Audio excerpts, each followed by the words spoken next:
Welcome back to Twin Football, the YouTube channel that covers the NFL, Premier League, and college football. We have the Club World Cup kicking off this weekend. Jacob is back with us. We did a whole video on the format of the Club World Cup, how it came to be. So please go ahead and check that video out. The link in the description below. But today's episode is going to be about our thoughts of the Club World Cup, what we think Chelsea and Manchester City should do in it, and what we're excited to watch this summer as the Club World Cup is in the United States for a month consisting of 32 teams. Jacob, what are you expecting overall of the tournament in terms of like how people are supposed to approach it? Is it a high profile tournament for you?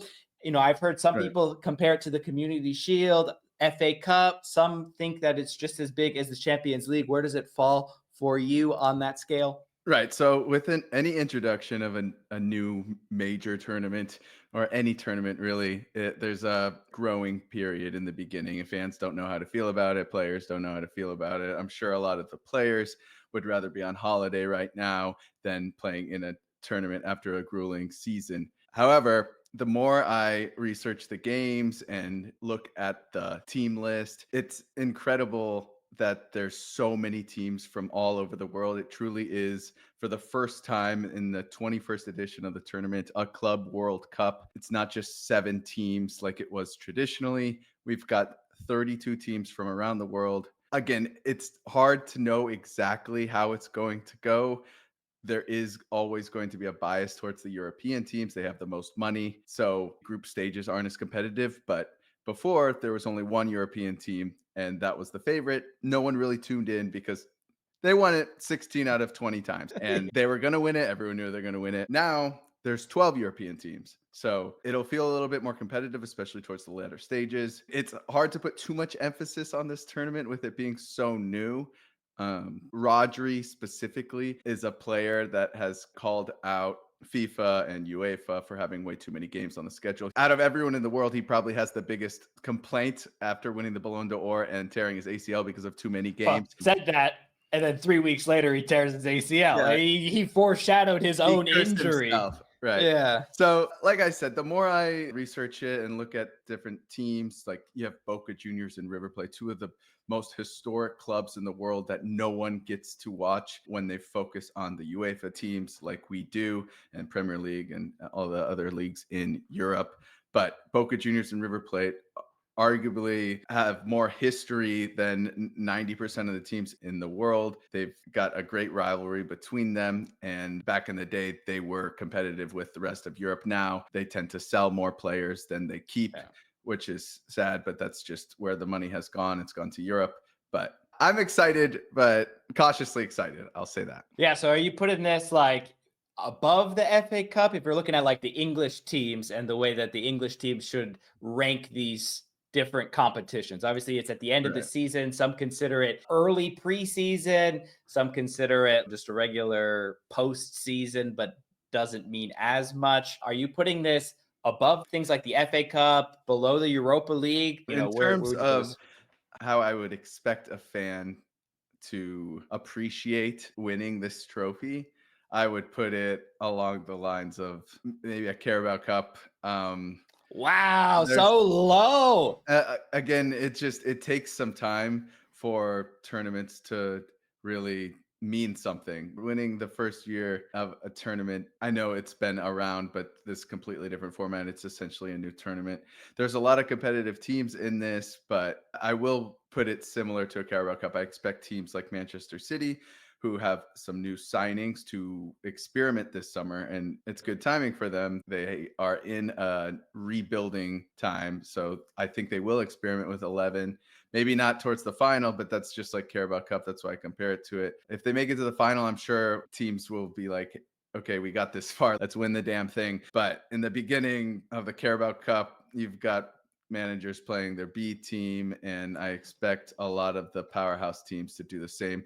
Most of the groups, there's a clear 1 and 2 favorite, so I don't expect teams to go all out. So I would put it along the lines of a Carabao Cup. I think eventually, if they can sort out the fixture lists I don't know the answer to that. Like How to where make it you better? shorten it, but I the, mean, the it they've will taken grow. all the right steps, right? They've taken all the right steps. They opened up a early transfer window 10 days early, right at the end of the season before the normal transfer window that'll kick off in a couple of days in the middle of June to allow teams to get new players in specifically for this tournament. Obviously, FIFA had a big bid to try and get Cristiano Ronaldo to join a different Al Hilal, for example, Saudi team in order to get into this tournament. So Right. Ronaldo can be front stage. We'll get into the FIFA corruption later here with this tournament. But Doesn't they look like did. Ronaldo's gonna switch, but yeah, Yeah, he won't join, but they did everything they could to get Inter Miami in, which just I can't even. We'll get to that in a little bit here. They also are offering a huge prize pool for this tournament. If you go on through all of the levels of all the stages of the competition and go on to win it, European teams could expect to make upwards of 130 million purse for this. That's more than they would get for winning the Champions League, and they can get it from a tournament which you just compared competition wise to the Carabao Cup. So you would like to hope that all of these steps are going to make this tournament take that extra step. But you still think that teams like City bringing in a couple new players, Chelsea brought in 3 players as well. They're going to be using, kind of new formations, like act like a preseason for this tournament. I think the group stages are low risk for these teams. Low risk. So Chelsea, City get out. City get out of the group stage. You're not mad? I hope there's some upsets like that. I think it'll be great for the tournament. It'll be great for Wow. for world Yeah. football. There's 12 teams from Europe, like we said. I expect all Yeah. of them to make it out of the group stage. Oh, I think it'll be great for world football if it doesn't happen, but I mhm. think that's inevitably what's going to happen. And they should take it a little easy in the group stages after this long season. You don't want your players to get injured in the summer. It's still the summer. I do think the competition will grow. I don't think the timing is great. It's tough to tell how it's going to go. I think the prize pool is a good addition. It gives the players some motivation. That's what the NBA in-season tournament did to get the players in that tournament to really try their best. But early tournaments, it's hard to really think that it's going to be as passionate for the players. So you're PSG, right? You're obviously just coming off of a Champions League win. You qualified for this tournament not because you won the Champions League, which I think is a big format issue that the Club World Cup has. They're going to hopefully fix that in 2029 by expanding the tournament, and you will get the winners of the previous year's Champions League, hopefully in the Club World Cup. It seems weird to think that PSG is the current best team in the world and not playing for the trophy to crown the best team Sure. in the I world. think that's probably a logistics thing. The Champions Yeah, League just final because it happened may. 2 weeks ago. Um, Well, FIFA seems like they can do whatever they want. When it comes to teams like Inter Miami, at the end of the MLS season back in December, they decided, you know what? We're going to decide who's going to make the Club World Cup in 2025 as the host club team, just because Inter Miami won the Supporters Shield. You know that because that's everyone knows that's what you play for in MLS. It's not to become champions of MLS by winning MLS Cup and qualifying that way. It's definitely not by doing that. And then, in order to solve everybody's problems, you just hold the drawing for the group stages 2 days before the MLS Cup final kicks off, where the LA Galaxy ended up winning. The LA Galaxy should be the hosts of this tournament. Of course, they also were able to do the draw, and guess where? Miami. You think they just, it just works out so well? LA would have been a great place to do the draw. I can't have it. The fact that Inter Miami is in here and now Messi, of course, is on the front page of everything, as he should, as he should be, that's fine. But the fact that they got in here for being the supporter shield is like, for me, like Crystal Palace got in for winning the FA Cup. I mean, right. they So shouldn't be in here. So I get So your timing thing. for the Yeah. viewers, there's one team by the host country. You explained this in the video earlier, but just to reiterate, there's one team that the host country gets to select to join the tournament because they need 32 teams. They got 12, 4, 4, 4, 6, and one in One. Oceania, and then one for host. And Inter Miami was selected. You're right. FIFA claims that it's because they won the Supporter Shield, which is a trophy that gets passed out to the team that has the most points in MLS, even though they have 2 conferences and you don't even have the same schedule as everyone. So it doesn't really matter. I guess the Supporter Shield has been a thing since 1998, and I followed the MLS pretty much my whole life. Honestly, I didn't know until I looked it up yesterday how it gets passed out. FIFA's claiming that Inter Miami deserved a spot because of the Supporter Shield trophy. In reality, they won the slot because of Lionel Messi. Everyone knows that. And it's because Lionel Messi decided he wanted to retire in Miami and is good friends with David Beckham. Um, Well, Also, I think it FIFA. fits well because the Gold Cup is happening on the western part of the United States, and this tournament is happening in the eastern part of the Oh, United States. I didn't know the Gold Cup was taking place. I thought everybody wasn't showing up to that one. It is taking place. It is Yeah, gonna. There's gonna be I players guess there. Who's gonna McKenny be there? Who's gonna prefers be there? this tournament. USA Gold Cup video coming for you in a couple of days. So come back and join us for that one. A lot to talk about on that side of the world. But, FIFA, go back to your earlier point here. FIFA came out, like you said, and said they want to grant it to the supporters shield because, and I quote, they thought it was unfair to crown the host, the team to enter as the host of this tournament based off of knockout football. But guess how every single other team was selected for this tournament? Knockout football in the Champions League of the Confederation. And not only that, if you won it, you got a locked seat, but then you would have to, if you didn't win your Confederations Champions League, you would get in purely based on coefficient. And yet the Galaxy, who actually won MLS last year, don't get in. And Chelsea won the Champions League in the last 4 years, which is fantastic. But anyway, I got on a rant there. Let's get back here. So games to watch was where I was headed with this. PSG versus Atletico Madrid. You're saying that isn't a game that PSG just came off Champions League of Europe. They're considered the best team in the world, and they have Atletico Madrid on the schedule here in the group stage. You don't think they want to go all out for that, a high European match? I do not believe that either team will be at full strength for their 11, Wow. even for a match like that. As they get later on in the tournament, maybe the third game of the group stage, it's kind of unfortunate for them. They have their first game, their opening game is their hardest one in the group for each of these teams. Maybe they go harder in the third game if they realize that they can get first. I don't think any of these teams care too much if they get second or first, if it looks like they will lock up second or first. That's what I'm expecting. I'm excited for that game. I think that's going to be a good one. That's clearly the best one of the opening matches. City I'm Juve? also for the opening matches, but yeah, City Oh, yeah. Juve will be Third good. group stage.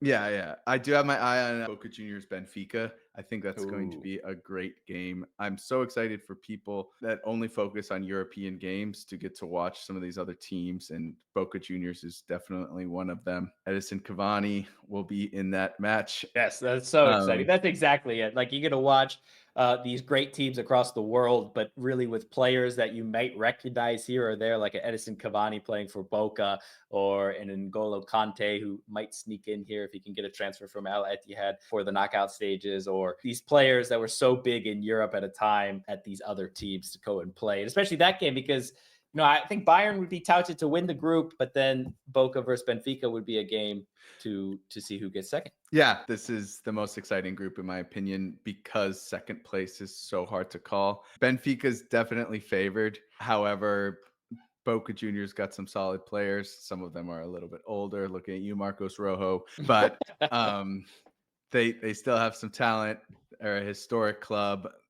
These teams are going to go all out. This is their time to prove to the world that it's not just Europe that matters. Sure, we don't make as much money as them. However, we've got history. We're here to play. Yeah. That's what I want for this tournament. I want some crazy upsets. Maybe players realize, hey, I want to go play for this club. Look how well they did in the Club World Cup. I think the tournament has potential to get to that point. I can't get that excited right now because it's so hard to tell how it's going to go. But yeah, I hope potential. I hope they take it seriously. But the storylines, I think, are something from a U.S. fan perspective that everyone should be able to get on board with. Especially look at Auckland FC, that is from New Zealand, 3 times Champions League winners of the Oceania region. For those who follow the Confederations Cup back when it was going, Tahiti qualified about 10, 15 years ago for the Confederations Cup by winning Oceania as a nation. And their players were not professional players, which is actually the same here as the players playing for Auckland FC. They have real jobs during the day. They all have to get unpaid leave to go and travel to go play this tournament, and who knows what they can do.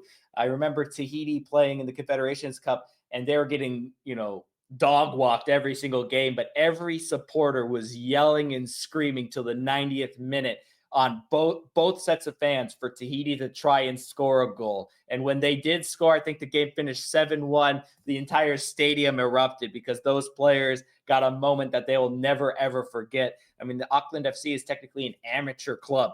And so if you are watching this tournament or you're trying to get into this tournament, these types of storylines are, I think, are what's going to run the Club World Cup, at least in these first editions of it. And you just can't get better than that. It's going to be absolutely fantastic to watch. Luckily, those players for Auckland won't have to take that much PTO because they will be going home after the group stage. After the very fair. What a moment for those players to be able to play against some of the best in the world. Yeah, I'm just so excited for it. For Manchester City, what is your overall expectation if you had to give it? Advance out of the group is a requirement, making it, 1 or 2 rounds deep in the knockout stages? Sure. So advancing out of the group is absolute bare minimum. If that does not happen, that will be a massive failure. 2 other teams that they are worried about, apart from Juventus, is Wydad AC, a Moroccan team, one of the 4 African teams that are in this tournament. This team hasn't won their domestic league since 21-22, and they currently sit third, 16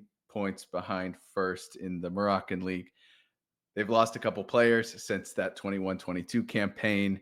So they're not as good as they used to be when they qualified for this tournament. Most of those accolades were in the beginning of the window. I think that is the issue with this tournament. Clubs have more turnover with players than international teams. International teams, you're locked in with that team. If you become really good, like Christian Pulisic, hey, sorry, buddy, you're stuck with the United States. You could probably play amongst a better international team, but you're American. So sorry, pal, you're stuck on the team. Clubs don't have that luxury of locking players into their team. And when a player gets too good for Wydad AC, they're allowed to leave, and they usually do. And the UAE team also has not won their domestic league. Al Ain, I think I'm saying that right, is the other team in our group. They also haven't won their domestic league since 21-22. They do have a left winger named Soufiane Rahimi, who is worth more than the entire Wydad starting 11 combined. So he is a player to watch. I don't think that Manchester City, like I said, are going to field the strongest 11 for any game, maybe for the Juventus game in the group stages. It would be a massive letdown if they didn't make it out of the group. I don't know after that how much I expect or frankly care that much to make it super far. I'm excited to watch some of these games, but again, it's just such a new tournament. It's hard to put too much emphasis and too much pressure on the players. Well, I'm putting all the pressure. It's a 4-win minimum for Chelsea in this tournament. I don't care how you do it. And not only that, a 4-win minimum. I was so excited when Chelsea beat Nottingham Forest to clinch a top 4 spot. I was really excited when we were able to come back against Real Betis and get the Conference League, the first team to complete the set of European trophies, even though nobody really wants to be in the Conference League. I will be over the moon if Liam Delap scores a double hat trick against LAFC. I want to beat them so bad. I want to beat them 10-0 if again. I want to set records for beating LAFC. One, I hate them because obviously growing up, LA Galaxy got the scarf, the whole complaint for the LA Galaxy not being in the tournament. But then on top of that, the fact that LAFC are in the tournament because Lyon, who won the CONCACAF Champions League a couple years ago, the owners of Lyon are also the owners of Pachuca. Pachuca qualified as well by winning CONCACAF Champions League. And because of FIFA's rule where you cannot own 2 teams in the same tournament, Lyon had to be removed from the tournament. So what did FIFA then decide to do in order to replace Lyon in this tournament? They decided to take the team that Lyon beat in the CONCACAF Champions League, which was LAFC, and pin them against the highest rated team in CONCACAF coefficients. Like we showed you for the UEFA coefficients, the same apply, but for the different confederations. In this one, it's CONCACAF. And they played a 1-game playoff and LAFC got in. And I can't believe the Galaxy are not in this and LAFC is in this. and I want to beat them to an absolute pulp and then go ahead and win 4 games. But I want the full 11. I want everything to beat LAFC, and I want it to be embarrassing, and I can't wait for that game. But a 4-game minimum. I do like what you said about teams trying out some things, and I think in the group stage, you definitely can do that, similar to how teams do it in the FA Cup or the Carabao Cup early on in those rounds. You want to make sure that you're progressing, and in this tournament, you can always throw on the likes of Cole Palmer or something like that. The main thing I want to see from Enzo Maresca, though, in these group stage games, obviously, after you're already up 6-0 against LAFC, you can start doing this. But I really want to see Cole Palmer moved out to the right-hand side and a midfield 3 of Caicedo, Lavia, and Enzo. I want to see them starting in the midfield. Usually when we've seen those 3 on the pitch together, it's because Caicedo's playing right back and then moving to 3 in the back and moving one of the right or left backs to the center when you have possession has been a Maresca staple here. But I want to see Enzo Fernandez in the middle with Lavia, with Caicedo, allow him to push up the pitch in kind of a Lampard type role, push Palmer over to the right-hand side into a little bit more space where I think his passing can be a little bit more dangerous. He can start running at the back line if he needs to. And then you can throw Liam Delap up top and try out a Nicholas Jackson on the left-hand side. Obviously, the left-hand side has been an issue for Chelsea over the season. Mudryk has the steroid problem, so he's probably not going to be in professional football for much longer at the highest level if he keeps failing drug tests. And no Sterling in this one. Sancho has now returned to Manchester United. You could put Neto over there, but he's usually better on the right-hand side. But I really want to see him experiment with that type of formations. The reason why I have a 4-win minimum here is because the 5th game I expect to be against PSG. And I want to experiment because I want to give everything in that game against PSG. It's the later stages of the tournament against the benchmark in Europe. PSG ran roughshod through England, through the Champions League campaign, Liverpool, Villa, Arsenal, and then obviously dismantling Inter Milan in the final. They are the team that you should aspire to be if you're Chelsea right now. And I want to prepare everything for that game. So I want to see some experiment with formation and tinkering a little bit. But I want 4 wins, 10-0 against LAFC, and that's it. Am I really asking for that much if you boil it down to just those couple of things? I don't think so personally. I think that's I'll a leave fair out the assessment. double hat trick. I can live There will without be that, some but blowouts in these games, especially in the group stages. Yeah. That'll be interesting to see. Any surprise then? If you say there's some blowouts, you think any one surprise that you could see happening here in the group stage? Yeah, so Group F with Fluminense, I think that might be the one upset Thiago Silva. where the UEFA team doesn't get first. So I'm looking for that. Yeah, captain is Thiago Silva. I think Real Madrid Al Hilal is going to be a great matchup in the opening round. You've got players like Mitrovic, Ruben Neves, Cancelo, Milinkovic, Savic, like that are on Al Hilal that we've forgotten about, even though they're all 30 and younger, pretty much. I think so. Excited for that matchup. I don't think there's going to be too many surprises, but I want to be wrong. The LAFC beat Chelsea. I'm never going to let you forget it. That would be so I funny. will I think there retire. will be maybe one upset here and there. I don't think it's going to be a very common thing. As we get into the later stages, it will be a competitive tournament, but the group stages, the disparity in salary each group is astronomical. So money definitely is a big part of team success. I know that as a City fan, obviously, but We're in the same. I'm excited to watch and see how it goes. Yeah. There's going to be a different level of passion for these clubs. I think the UEFA teams aren't going to be as enthusiastic about this tournament as someone like Boca Juniors or LAFC, not to compare the two, but this is their time to show Europe that you're not as good as everyone thinks you are. We've got some talent. Yeah, that's exactly why I actually like Palmeiras to top Group A. I think that type of passion, being in the U.S., a relative close distance to travel for Brazilian fans of Palmeiras, I think they're going to show up. Inter Miami, as we said before, shouldn't even be in this tournament, but whatever, they're there. They got knocked out of the first round of the playoffs at MLS, so they'll probably get knocked out in the group stage here. And I like Palmeiras in a nice close game against Porto. I think that's going to be the game to watch in Group A, and I like Palmeiras to go ahead and win that group. But these, like you mentioned, are the games that I think most fans are looking forward to. We love to see it in the NFL, for example, or in college football, teams that don't normally play every year playing each other. And some of these teams are going to be playing each other for the first and only time in their history. And it only is possible by this expanded Club World Cup, which starts this weekend, as well as the Gold Cup. So it is a summer of U.S. soccer here, and Twin Football is the place to be. We are going to cover it for you as we go. And then the transfer windows will open as we go through these tournaments. So until next time, enjoy the football.